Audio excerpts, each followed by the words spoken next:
2048 എന്നൊരു കൊല്ലത്തിൽ ഇസ്രായേൽ ഉണ്ടാവില്ല എന്ന് പ്രവചിച്ചിട്ടുള്ള എത്രയോ ജൂതറബികളുണ്ട്. Benjamin Netanyahu, the last prime minister of Israel എന്ന പുസ്തകം ഞാൻ കണ്ടിട്ടുണ്ട്.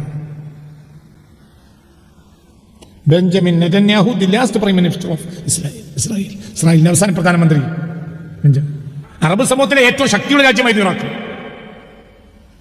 ഏറ്റവും ദുബായിൽ ഒരു മനുഷ്യന് പട്ടിണി സാധാരണ അറബികൾ പട്ടിണി കിടന്നിരുന്ന കാലത്ത് ഏറ്റവും വലിയ സമ്പത്ത് കൊണ്ട് ഉന്നതമായ ജീവിതം നയിക്കുന്ന സിറിയക്കാർ. ആ ജനതയാണ് ഇന്ന് റോഡ് സൈഡിൽ കഞ്ഞിടക്കി കുടിക്കുന്നത്. എന്തുകൊണ്ട്? ഇവിടെ ഇവരെ ആവശ്യമുണ്ട്. ഡമസ്കസിലാണ് ആൺകുട്ടി ഇറങ്ങി വരിക. അപ്പോൾ ആളുണ്ടാവണം. സുഖരൂപരാണെങ്കിൽ ജമാഅത്ത് കഴിഞ്ഞ് തിരിച്ചു. ലോകത്തെ ഏറ്റവും പ്രധാനപ്പെട്ട വെപ്പൺസ് ഉള്ള രാജ്യമാണ് ഇസ്രായേൽ. അമേരിക്കയെ പോലും വെല്ലുന്ന സൗകര്യങ്ങൾ അവരുടെ കയ്യിലുണ്ട്. എന്നിട്ട് 70 ദിവസം കഴിഞ്ഞു, ഒന്നും ചെയ്യാൻ കഴിയില്ല. എന്തുകൊണ്ട്?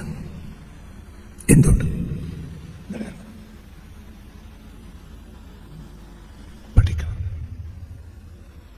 അതേസമയത്ത് ഞങ്ങൾ ഇനിയും കൊല്ലക്കണക്ക് യുദ്ധം ചെയ്യും എന്ന് ഫലസ്തീനികൾ പറയുന്നു. എന്തുകൊണ്ട്? ഇസ്രായേലിനെ സംബന്ധിച്ചിടത്തോളം ഇങ്ങനെ ഒരു നഷ്ടം ഇസ്രായേലിന് സംഭവിക്കാൻ പാടില്ല. അറബ് സമൂഹം ഒന്നടങ്ങി വന്നപ്പോൾ 6 ദിവസം കൊണ്ട് യുദ്ധം പൊടിയാക്കി തീർത്ത് ഇനി ഒരിക്കലും യുദ്ധത്തിനില്ല എന്ന് പറഞ്ഞ് അറബ് സമൂഹത്തെ ഓടിച്ചവൻ ഇസ്രായേലിയാണ്. 1967 അതിന്റെ പേര് തന്നെ 6 ഡേ വാർ. 6 ദിവസത്തെ യുദ്ധം. ആരൊക്കെയായിരുന്നു അന്ന് ഇസ്രായേലിനെതിരിട്ട്? അന്ന് ആരൊക്കെ ഇസ്രായേലിനെതിരിട്ടത്? ഈജിപ്ത് എന്ന് പറഞ്ഞാലേ എന്താണ് വിചാരിച്ച്? ഈജിപ്ത് എന്ന ഒരു എന്താ പറയുക, അധികാരത്തിന്റെ ശക്തിയുടെ ഒരു രാജ്യമാണ് ഈജിപ്ത്. എന്താ പറയുക, ജോർദാൻ, ലബനാൻ, സിറിയ, ഇവരെല്ലാവരും കൂടി എതിരിട്ടു. വേറെയും പല രാജ്യങ്ങളുണ്ടാവും. ഞാൻ ഏറ്റവും പ്രധാനപ്പെട്ട രാജ്യങ്ങൾ തന്നെയാണ്. ഈ രാജ്യങ്ങളെല്ലാം എതിരിട്ടിട്ട് 1-ാം ദിവസം തകർത്തു. 1-ാം ദിവസം തകർത്തു അറബ് രാജ്യങ്ങളെ. അന്ന് ഇത്ര ആയുധം ഇസ്രായേലിന്റെ കയ്യിലില്ല. അന്ന് ഫ്രാൻസിന് വിമാനം ഉണ്ടാക്കി കൊടുക്കുന്ന രാജ്യമാണ് ഈജിപ്ത്.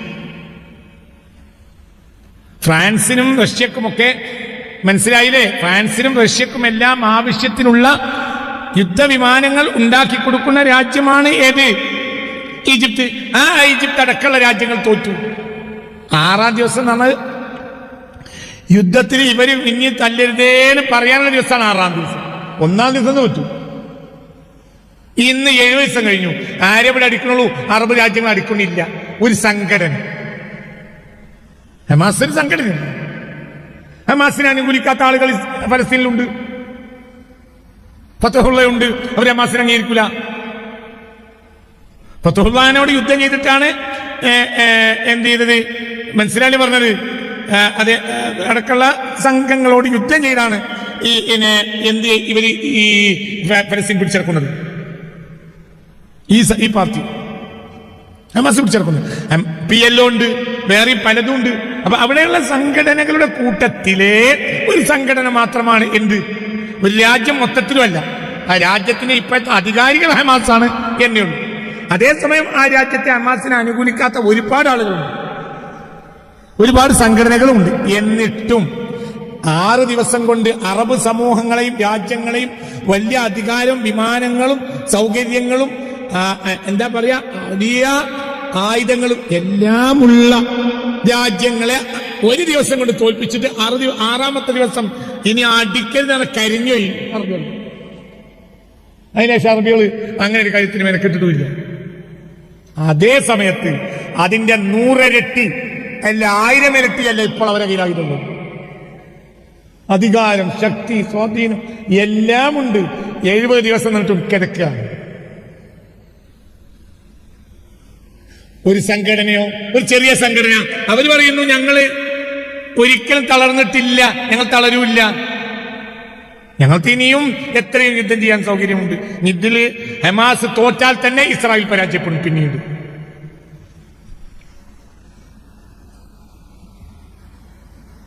എന്തുകൊണ്ട്? ഒരു ജനത കഷ്ടപ്പെട്ടപ്പോൾ അവർ അതിജയിക്കാൻ പഠിച്ചു. ഒരു ജനത സുഖലോലുപന്മാരായപ്പോൾ അവര് പുറത്തിറങ്ങാതിരിക്കാനും പഠിച്ചു. ഇന്റർനാഷണൽ മീഡിയ ഇന്നലെ പുറത്തുവിട്ട ഒരു ഫോട്ടോ ഞാൻ കണ്ടു. ഒരു ഇസ്രായേലി പട്ടാളക്കാൻ യുദ്ധത്തിന് പുറപ്പെടാം. അപ്പോൾ അയാൾ ഒരു പോക്കറ്റിൽ ഇവിടെ ഫെറാൻ ലൗലി ഉണ്ട്, ഇപ്പോഴത്തെ ഫെറാൻ ലൗലി പോലെ, ഫെറാൻ ലൗലി എന്നാണ് മനസ്സിലായത്. അതായത് പെണ്ണുങ്ങൾ ചുരുക്കിന് തേക്കണം സാധനം. ഈ പോക്കറ്റിനെടുത്തിട്ട് ഇവിടെ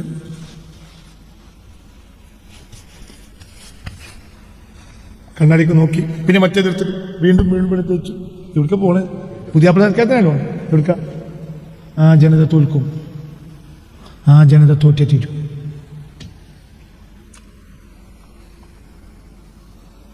വളരെ സത്യം ഞാൻ പാളയച്ചിട്ട് ഈ ജനത ജയിക്കും, പക്ഷെ അറബികൾ തോൽക്കും. എന്തുകൊണ്ട്? അറബികൾ സുഖലോലുപനാണ്. ഇവർ ജയിക്കും, ഇവർ ഷാമികളാണ്. 1900 ശേഷം ഒരു 3-4 രാജ്യങ്ങളിലെ ജനങ്ങൾ അനുഭവിച്ച കഷ്ടപ്പാടിന് കണക്കില്ല. അതൊരു അനിവാര്യതയാണ്. അന്ന് നമുക്കിത് വേദനയാണ്, ചിഹ്നിതൊരു അനിവാര്യതയാണ്. ഏതാണ് രാജ്യങ്ങൾ? ഒന്ന് സിറിയ, ഒന്ന് ഇറാഖ്, മനസ്സിലാണല്ലോ പറഞ്ഞത്, ഒന്ന് ഫലസ്തീൻ, ഒന്ന് ഇറാൻ. 80-കൾക്ക് ശേഷം അവർ കഷ്ടപ്പെടുക, വലിയ കഷ്ടപ്പാട്. 979 അവര് അമേരിക്കൻ താല്പര്യമുള്ള ഖജറി രാജവംശത്തെ ഷാപ്പാ നബിയെ തോൽപ്പിക്കുന്നത്. 979 അന്ന് മുതൽ അവർ അമേരിക്കയുടെ കണ്ണിലെ കരുതായി മാറി ഇറാനികൾ. 10-43 കൊല്ലം അന്ന് മുതൽ നിരന്തരമായ യുദ്ധമാണ് ഇറാൻ. പിന്നെ നിരന്തരമായ യുദ്ധങ്ങൾ വന്നു. ഗൾഫ് വാറോടുകൂടെ സിറിയയിൽ 2000-ന് ശേഷം അത് ശക്തമായി. ഇറാഖ് അറബ് സമൂഹത്തിലെ ഏറ്റവും ശക്തിയുള്ള രാജ്യമായിരുന്നു ഇറാഖ്. ഏറ്റവും ദുബായിൽ ഒരു മനുഷ്യന് പട്ടിണി സാധാരണ അറബികൾ പട്ടിണി കിടന്നിരുന്ന കാലത്ത് ഏറ്റവും വലിയ സമ്പത്ത് കൊണ്ട് ഉന്നതമായ ജീവിതം നയിക്കുന്ന സിറിയക്കാർ. ആ ജനതയാണ് ഇന്ന് റോഡ് സൈഡിൽ കഞ്ഞിനാക്കി കുടിക്കുന്നത്. എന്തുകൊണ്ട്? ഇവിടെ ഇവരെ ആവശ്യമുണ്ട്. ഡമസ്കസിലാണ് ആൺകുട്ടി ഇറങ്ങി വരിക. അപ്പോൾ ആളുണ്ടാവണം. സുഖലോലുപരാണെങ്കിലും ഒരു ജമാഅത്ത് കഴിഞ്ഞ് തിരിച്ചു. അവർക്ക് അവരെ അമ്മാനെയും ബാപ്പാനെയും കൊന്നിട്ടുണ്ട്. അവരെ ഭാര്യ അവരെ മുന്നിലിട്ട് റാപ്പ് ചെയ്ത് കൊന്ന് കണ്ടോരാണ്. അപ്പോൾ അവർക്ക് നേതാവിന് മാത്രമേ ആവശ്യമുള്ളൂ. നേതാവ് വന്നാൽ തന്നെ ഇവരിക്കും എപ്പോഴാണ് നമ്മൾ പോണത്? ഞാൻ നാളെ രാവിലെ പുറപ്പെടും. ഓ എന്നാൽ പുറപ്പെടാം. ഞങ്ങൾ പോണില്ല. അവിടെ ഒതുക്കും. ഞാൻ ഈസാ നബി ഇറങ്ങി വന്നു. ദുബായിലെ ഈസാ നബി ഇറങ്ങി വന്നു നോക്കുക. ദുബായിലാണ്, ഡമാസ്കസിലല്ല. സിഗ്നൽ കിട്ടില്ല.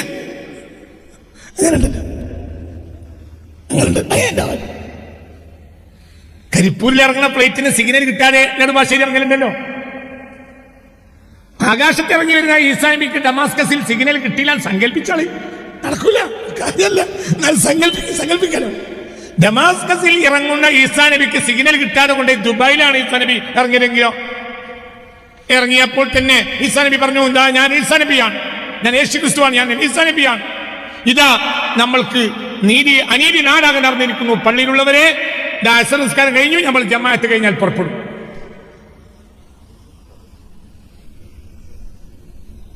എന്ന് പറഞ്ഞാൽ പള്ളിയിൽ 10 ആൾ വാക്യാവില്ല. ഈസാ നബി വരുന്നുണ്ടെന്ന് കേട്ടിട്ട് പാഞ്ഞു വന്ന 10 അറബികൾ വാക്യാവില്ല. എന്തുകൊണ്ട്? ചണ്ടികളാണ് അറബികൾ. അവർക്കൊരു ചരിത്രമില്ല. ചണ്ടികളാണ് അറബികൾ. അവർക്കൊരു ചരിത്രമുള്ളത് അവർക്കൊരു നേതാവിനെ കിട്ടിയെന്നത് മാത്രമാണ്. പക്ഷെ നേതാവിനെ അവർ പുറം ഭാഗത്ത് മാത്രമേ സ്വീകരിച്ചുള്ളൂ, അകത്തോ സ്വീകരിച്ചില്ല.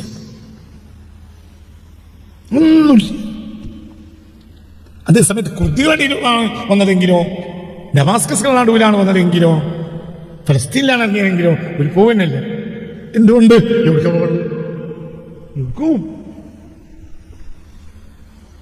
1,35,00,000 ആളുകൾക്കാണ് വീട് നഷ്ടപ്പെട്ടത്. ശരി, ആകെ 2 ചെല്ലാൻ കൂടിയുള്ളൂ. 1,35,00,000 നാടുമില്ല, വീടുമില്ല. എന്ത് ചെയ്യും? അവർക്ക് എവിടേക്ക പോകണേ? എന്താ പറയാ? അൽഹംദുലില്ലാ, ഞാൻ എത്ര കാലായി നിങ്ങളെ കാത്തിരിക്കണം. വന്നല്ലോ, ആയിക്കോട്ടെ, പരി പോയി കഞ്ഞി കുടിച്ചു പോയി. നമുക്ക് ദൂരം പോകാണ്ട്. കഞ്ഞിയൊന്നുമില്ല, പോവാ. നിങ്ങൾക്ക് കുഴക്കില്ലെങ്കിൽ പോകാം, ഞങ്ങൾക്ക് കുഴക്കില്ല. മനസ്സിലായ പറഞ്ഞത്? ഏത് ചണ്ടിയും തിക്താനുഭവങ്ങൾക്ക് വിധേയനായി കഴിഞ്ഞാൽ തയ്യാറും. ഏത് ചണ്ടി ഈ അറബികളിൽ നന്നാവും. അവർക്ക് എന്ത് വേണം? തിക്താനുഭവങ്ങൾ ഉണ്ടാവും. പഠിത്തമൊന്നും ഉണ്ടാവില്ല. ഒരു സുഖലൂര് പറയാം. മരത്തിന്റെ കൂട്ടത്തിൽ അരക്കായ്ക്ക് പറ്റാത്ത മരമാണ് റബ്ബർ. ആർക്കെ കിട്ടില്ല. ഒരു ഫർണിച്ചർ, ദുനിയാവിലെ ഒരു ഫർണിച്ചറിനും പറ്റാത്ത മരമാണ് റബ്ബർ. ദുനിയാവിലെ ഒരു അരക്കാശിന് പറ്റാത്ത ഒരു മരം ഉണ്ടെങ്കിൽ അത് റബ്ബറാണ്. ഒന്നേ പറ്റൂല. ആ വിറകാക്കാൻ വരെ പറ്റൂല. എന്തുകൊണ്ട്? അടുപ്പിനൊരു കൊള്ളി വെക്കുമ്പോഴത്തിന് കത്തിത്തീരും. റബ്ബറിന്റെ വിറക് കൊണ്ട് ഒരാൾ കത്തിക്കാൻ ഒരുങ്ങാണ് എങ്കിൽ അടുപ്പിന്റെ അടുത്ത് തന്നെ നിൽക്കണം. എന്തുകൊണ്ട്? വിറകിന്റെ കൊള്ളി വെക്കുമ്പോൾ കത്തിത്തരുന്നേ. പൊതുവെ അതിന്റെ ഉള്ളിൽ റബ്ബർ ഉണ്ടല്ലോ. മനസ്സിലായില്ലേ പറഞ്ഞത്? അതേ റബ്ബർ കൊണ്ടുവന്നിട്ട് വുഡ് കോംപ്ലക്സിന്റെ സ്റ്റീമിന്റെ ഉള്ളിലേക്ക് കയറ്റും. അവിടെ ഇട്ടൊരു പുഴുങ്ങൽ പുഴുങ്ങും. ആര്? കള്ള. കാലട ഒന്നിനും പറ്റാതെ കള്ള എന്ന് പറഞ്ഞിട്ട് അറ്റപ്പുഴുങ്ങൽ. ഈ ഇത്ര വലിപ്പല്ല റബ്ബർ തടി എന്താവെന്നറിയോ? ആ സ്റ്റീമിന്റെ ഉള്ളിലേക്ക് കയറ്റി നിറക്കുമ്പോഴത്തിന് ഇത്രയും. അതുകൊണ്ടുണ്ടാവുന്ന നമ്മളെ ഈ ഒരുപാട് ഫർണിച്ചറുകൾ, പല ഓഫീസുകളിലെ മേശകൾ മുഴുവൻ എന്താ? റബ്ബർ. അതെന്തേ? അത് എന്തിനും ജയിക്കും. ഏത് വെള്ളത്തിലിട്ടാലും അത് ആശാവില്ല, പൊതുവില്ല, ദ്രവിക്കൂല പെട്ടെന്നൊന്നും. എന്തേ? റബ്ബറല്ലേ? റബ്ബറാണ്. പിന്നെ മുപ്പർ ഇങ്ങനെ ആയത്? മുപ്പർ കഴിഞ്ഞ ഇടയ്ക്ക് കുറച്ച് യുദ്ധങ്ങളാണ്.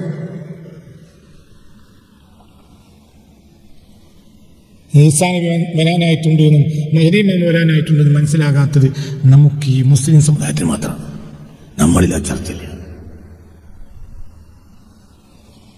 ജുൽമക്കറിയാം. 2048 എന്നൊരു കൊല്ലത്തിൽ ഇസ്രായേൽ ഉണ്ടാവില്ലാണ് പ്രവചിച്ചിട്ടുള്ള എത്രയോ ജൂതറബികളുണ്ട്. Benjamin Netanyahu, the last prime minister of Israel എന്ന പുസ്തകം ഞാൻ കണ്ടിട്ടുണ്ട്. Benjamin Netanyahu, the last prime minister of Israel. ഇസ്രായേലിന്റെ അവസാന പ്രധാനമന്ത്രി Benjamin. Pope Francis, the last pope എന്ന പുസ്തകം ഞാൻ കണ്ടിട്ടുണ്ട്. എൻ്റെ കയ്യിലുണ്ടായിരുന്നു. ഒരാൾ ഞാനൊന്ന് വാങ്ങട്ടെ നോക്കട്ടെ നമുക്ക് പോയിട്ടുണ്ടായിട്ട് തിരിച്ചു തന്നിട്ടില്ല. അതാരാണ് ഇപ്പം എനിക്ക് ഓർമ്മയില്ല. എൻ്റെ കയ്യിൽ ആ പുസ്തകം ഉണ്ടായിരുന്നു. ഒരാൾ ദുബായ് മാർക്കറ്റിൽ നിന്ന് മറ്റോ വാങ്ങിക്കൊണ്ടുവന്ന് ഈ പുസ്തകം എനിക്ക് തന്നു. ആ പുസ്തകം ഒരാൾ ഇടക്കാലത്ത് എന്നിൽ നിന്ന് വാങ്ങിക്കൊണ്ടിട്ടുണ്ട്. കൈവശമുള്ളവർ തിരിച്ചു തരണം എന്ന് അപേക്ഷിക്കും. ആരാന്നറിയില്ല, ചിലപ്പോൾ ഇത് കേൾക്കുന്ന കൂട്ടത്തിലുണ്ടാവും. Pope Francis, the last pope, അവസാനത്തെ പോപ്പ് ആരാണ്? ഫ്രാൻസിസ് ആണ്. ഇത് കഴിഞ്ഞ ലോകാവസാനം. ചർച്ചയില്ലാത്തൊരൊറ്റ വർഗം മുസ്ലിമീങ്ങൾ മാത്രമാണ്. അതിന് കാരണം മുസ്ലിം സമുദായത്തിലെ പണ്ഡിതന്മാരാണ്. അത്തരം വിഷയങ്ങളിൽ പഠനം നടത്താൻ പണ്ഡിതന്മാർ തയ്യാറാവുന്നില്ല. അതിന് കാരണം സുഖലൂര് പറയാണ്. അപ്പോൾ പിന്നെ ജൂതന്മാരും മറ്റുള്ളവരൊക്കെ ഇതിൽ പഠനം നടത്തുന്നതോ ഒരുതരം ഭയമാണ്. എന്തുകൊണ്ട്? ഒന്നുമല്ലാത്ത കൂട്ടർ ലോകത്തെ ജയിച്ചടക്കാൻ പോകുന്നുണ്ടോ എന്ന് ഭയം. നമുക്കതൊന്നും വിഷയമില്ല. ഞാൻ ഈ അടുത്ത ദിവസം ഒരു സ്ഥലത്ത് ഖിയാമത്ത് നാൾ അടുത്തുണ്ടാവും എന്ന് പറഞ്ഞപ്പോൾ ആ കൂട്ടത്തിൽ ഒരാൾ പറഞ്ഞു, മറ്റേ എന്നാലിൻ്റെ കിതാബിൽ ഹിജ്റ 1900-ലാണെന്നാണല്ലോ കാണുന്നത്. പോയപ്പോൾ 500 കൊല്ലം കൂടി മന്തി കഴിഞ്ഞിട്ട് കൂടി. 500 കൊല്ലമൊക്കെ ഭൂമിക്ക് ഇനി ബാക്കിയുണ്ടെങ്കിൽ നമ്മുടെ ഒരാളും ഈസാ നബി ഒന്നും വേണ്ടിയില്ല. നിങ്ങൾ ബാസറിയത് വന്നാൽ മതി ജനങ്ങൾ പറയും. ഇന്നലെ 2 ചെറുപ്പക്കാർ ഇവിടെ വന്നിരുന്നു. 2 ചെറുപ്പക്കാർ, 2 വലിയക്കാർ. എൻ്റെ പെണ്ണിട്ടല്ല, എന്താ പ്രശ്നം? പെണ്ണിനെ പ്രസവിക്കുന്നു. പുതിയ പഠന റിപ്പോർട്ട് പുറത്തു വന്നു. കേരളത്തിലെ 30% സ്ത്രീകൾക്കും വിവാഹത്തിൽ താല്പര്യമില്ല.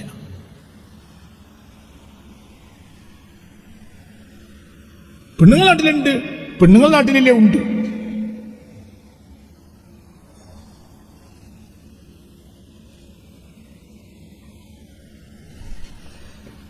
പെണ്ണുങ്ങളുണ്ട്, വിവാഹത്തിൽ താല്പര്യമില്ല. ഒരു സിനിമാ നടിയാണെങ്കിലും വിവാഹിതയായി കേൾക്കുമ്പോൾ നമുക്ക് സന്തോഷമാണ്.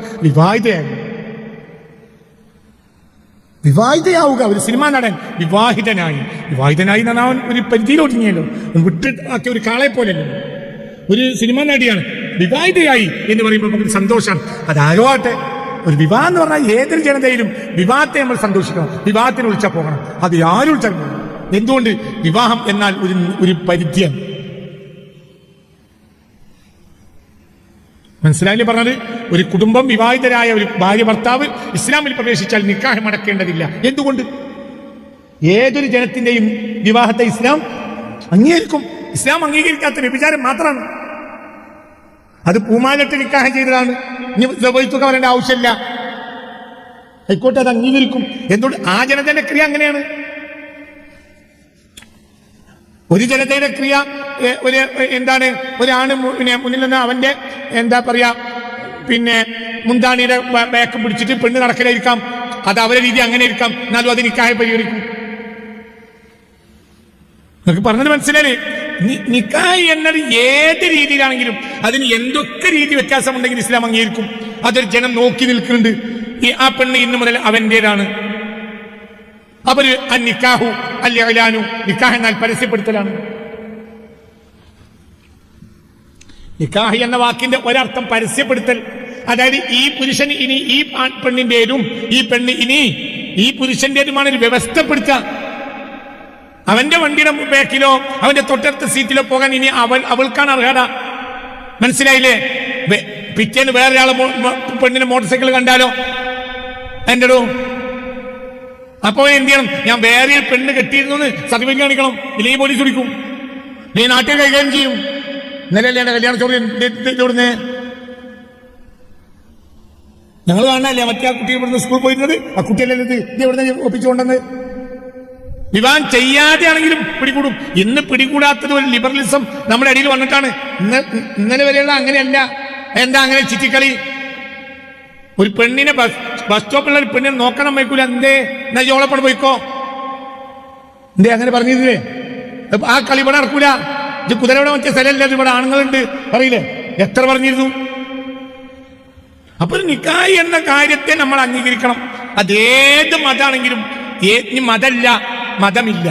ഒരു മതമില്ലാത്ത ജനതയും അവർ നിരീശ്വരവാദികളാണ്. പക്ഷെ വിവാഹിതരാകുന്നു, അതിനെ നമ്മൾ സന്തോഷിക്കണം. എന്തുകൊണ്ട്? അതൊരു വ്യവസ്ഥപ്പെടുത്തലാണ്. മതമല്ല, അത് അവരും പഠിച്ചോ നമ്മൾ ബന്ധമാണ്. അതേസമയത്ത് ഒരു അരക്ഷിതാവസ്ഥ ഒരു സൊസൈറ്റിയിൽ ഉണ്ടാക്കൂല. ഇന്നോ പറയും മുസ്ലിങ്ങളായ ആളുകൾ മുസ്ലിങ്ങളല്ലേ പെണ്ണന്വേഷിക്കൂ. പെണ്ണുകളെ കിട്ടുന്നില്ല. എന്തുകൊണ്ട്? പെണ്ണില്ലേ നാട്ടിൽ? ഉണ്ട്. എന്തുകൊണ്ട്? പെണ്ണിന് വിവാഹത്തിൽ താല്പര്യമില്ല. അതൊരു പ്രസനൈസേഷനാണ്. ഒരു ജയിലിലിടാൻ ഇങ്ങനെ ആവൂല. 30% 2023 30% മലബാർ എന്ന ഓണങ്കര മൂലയിൽ പെണ്ണുങ്ങൾക്ക് വിവാഹത്തിൽ താല്പര്യമില്ലെങ്കിൽ 2035 എന്ന കൊല്ലത്തിൽ ഈസാ നബി വരുന്നില്ലെങ്കിൽ നിങ്ങൾ തൽക്കാലം വരരുതെന്ന് ഒരു മെമ്മോറാണ്ട് അങ്ങോട്ട് അയക്കണേ. നിങ്ങൾ എന്ത് വിചാരിച്ച്? ഇനി അതിൻ്റെ ഇടയ്ക്ക് ഒരു പാൻഡമിക് കൂടി വന്നാൽ പറയും വേണ്ട. ഒരു യുദ്ധം വന്നാൽ ഒരു പാൻഡമിക്, ഇതൊക്കെ ജനതയുടെ മാനസിക നിലവാരത്തെ വ്യത്യാസപ്പെടുത്തും. അപ്പൊ നമ്മൾ ബേജാറാകേണ്ട യുദ്ധത്തിനെ പറ്റി പറഞ്ഞുകൊണ്ട് അതൊക്കെ പറഞ്ഞേ എല്ലാം. അതിനിടയിൽ കുറെ ആളുകൾ മരിച്ചുപോയി. അതവരെ അവധിയാണ്. യുദ്ധത്തിൽ കുറെ ആൾ മരിച്ചില്ലേ? മരിച്ചോട്ടെ.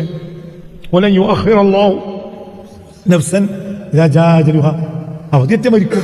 യുദ്ധത്തിലാവും, യുദ്ധത്തിന് പുറത്താവും. അവധി അന്നായിരിക്കും. എനിക്കൊരു പരിചയക്കാരനായ തമാശക്കാരുണ്ട്. അവൻ എന്നോട് പറയും, 1-2 പലവട്ടം പറഞ്ഞിട്ടുണ്ട്. സുബൈസ്കരിച്ച് ഞാൻ പോരുമ്പോൾ എൻ്റെ ചങ്ങായിമാരൊക്കെ നടക്കാൻ പോകും. പ്രധാനപ്പെട്ട എൻ്റെ ഒപ്പം സുബൈക്ക് പള്ളിക്ക് അങ്ങോട്ട് പോകണേ നമ്മളെ കരയിലുള്ള പ്രധാനപ്പെട്ട 1-2 ആളുകൾ അവര് നടക്കാൻ പോകും. എന്നെ വിളിക്കും, ഞാൻ പോകില്ല, എനിക്ക് കുറച്ചും കൂടി ഉറങ്ങണം. ഇതിങ്ങനെ നടന്നോ, എവിടെയെങ്കിലും ചാടി ജീവൻ പോവും ശ്വാസം കിട്ടാതെ. കുറച്ച് നടന്നു നോക്കുമ്പോൾ ചങ്ങായി നാട് ഓരോ എന്നെ വിളിക്കും. എനിക്ക് ഉറക്കായിരുന്നു. ഞാൻ നീ മരിച്ചാലും മടിയില്ല, കുറച്ച് ചെയ്യാൻ പോകും. അതിൽ 2 ആളുകളിൽ ഒരാൾ പാമ്പ് പിടിച്ച് മരിച്ച് നടക്കണീൻ്റെ ഇടയിൽ, ഒരാൾ ഓട്ടോറിക്ഷ മരിച്ച്. ഞാൻ ബാക്കിയൊന്നും ഞാൻ നടക്കാൻ പോയിട്ടില്ല.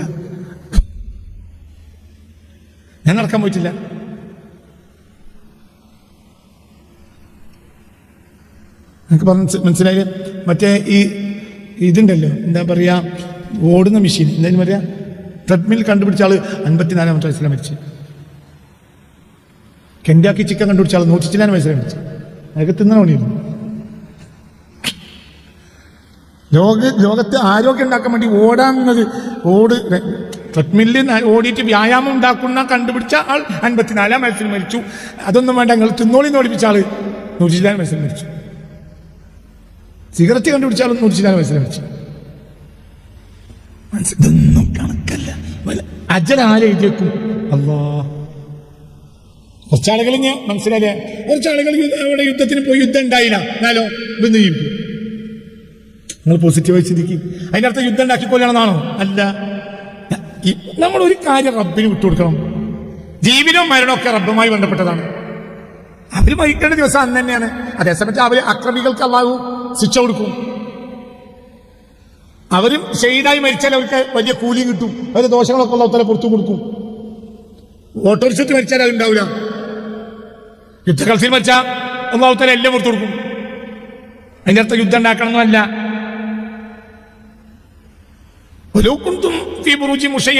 നിങ്ങൾ സുഭദ്രമായ കോട്ട കെട്ടിയിരുന്നാലും അതിനമാത്തക്കൂരി യുദ്ധരിക്കുമ്പോൾ മൗത്തു, നിങ്ങൾ എവിടെ ഇരുന്നാലും മരണം നിങ്ങളിൽ എത്തിച്ചേരും. ഓരോ കുന്തും ഫി ബുറൂജി മുഷയ്യറ, സുഭദ്രമായ കോട്ട കെട്ടിയിരുന്നാലും മരിക്കണ ദിവസം മരിക്കും.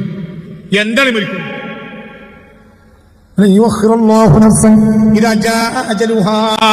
അപ്പൊ കുറെ ആളുകൾ മരിച്ചു, മരിക്കേണ്ട മരിച്ചു.